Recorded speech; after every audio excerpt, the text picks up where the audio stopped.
So when it comes to the Reform Party, they've had a rough couple of weeks. Because you must admit, originally they started off pretty strong. But as the time goes on, their strategies get even stranger. Because it says that nearly 30 councillors have joined Reform UK, as he swore that tensions erupting within the party will not put a dent in his electoral prospects.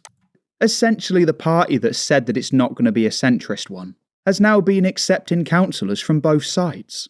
And you must admit as well, this is going to be kind of a make or break moment for quite a few people. Like instead of Rupert Lowe, they've just replaced him with 29 people that we've never heard of. Not to mention that, they're coming from Labour and the Conservatives. Two parties which we're really trying to get far away from. And it says that Nigel Farage, the Clacton-on CMP, added that his party is big and ugly enough to take it. And he says that we're cracking on. But it's just one of those things when it comes to the public opinion. You know, they can just ignore everything that's happening with Reform, and Rupert Lowe and Zia Youssef, as well as their vetting procedure.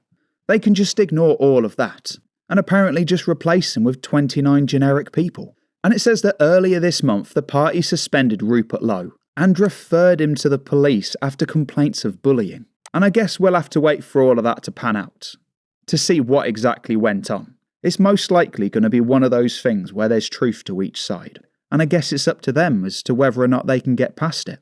But what I do know is that 29 people from Labour and the Conservatives, it is just going to move Reform deeper down the middle, becoming that generic party that we just want to get away from, as opposed to what Reform were originally, essentially our only option.